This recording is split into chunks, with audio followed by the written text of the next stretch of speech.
Right, let's have a look. Can I You've stop got, now? listen.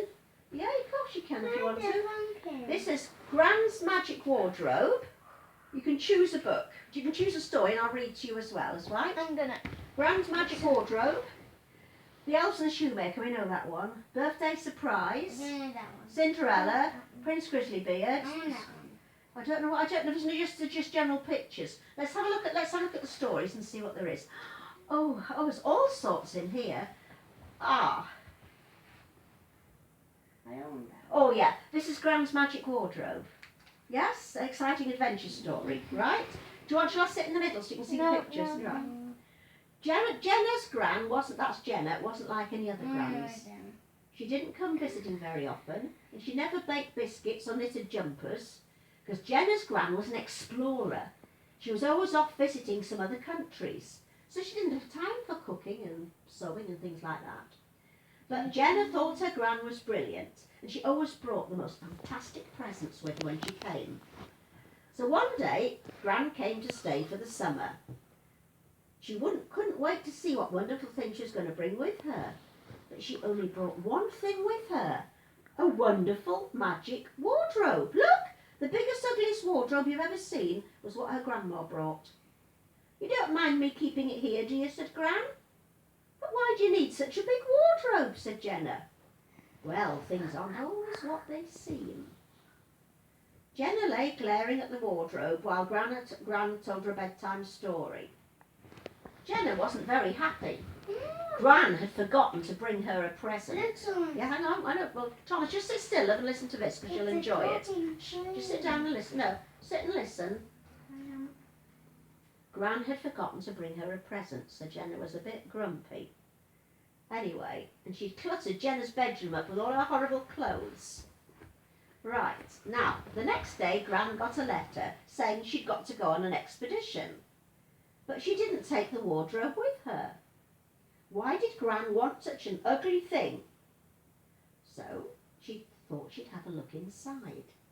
She tipped over to the wardrobe, and before she even touched it, the door swung open and a soft breeze came out. She stepped into the wardrobe and she felt herself falling. She closed her eyes and waited for the bump, but she landed on something soft. She must be dreaming. She wasn't inside Gran's wardrobe anymore. She was in a forest.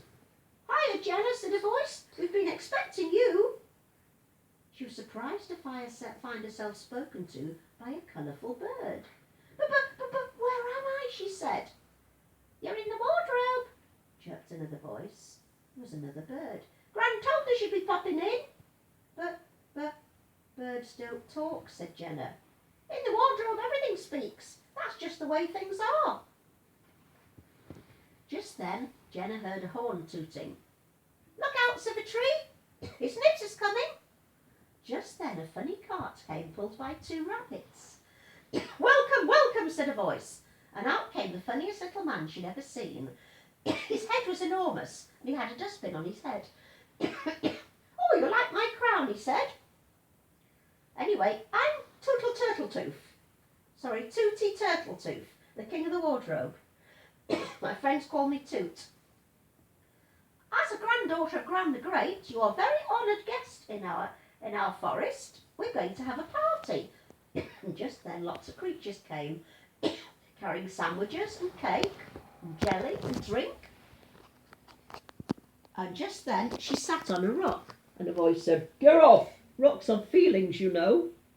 I forgot, everything in the wardrobe can speak, said Jenna. She had a wonderful time, making friends with everyone, even the rock, who let her sit on him for a while. Later in the evening, everybody gathered round just to tell Jenna how her Gran had saved them all from an awful tribe. Hip hip hooray for Jenna and her Gran, they said. I feel a bit sleepy, said Jenna. I think I'll lie down for a while. She lay down on a soft bed of grass and closed her eyes, and she was covered in a blanket of purple leaves. When she woke up, she wasn't in the wardrobe anymore. She was in her own bed. I had the most fantastic dream, she told her mum and Dad at breakfast. Well, it looks as if you've been climbing through a hedge, said Dad. Dad pulled something out of her hair. It was a purple leaf. She was really excited. She adventure in the wardrobe. Oh, Gran called last night and tell you that you can keep the wardrobe. Don't think I'll see what you want with it, though. I will keep it safe forever, said Jenna. She just couldn't wait to pay her friends in the wardrobe another visit and tell Gran all about her adventure. That was good, wasn't it? It's finished.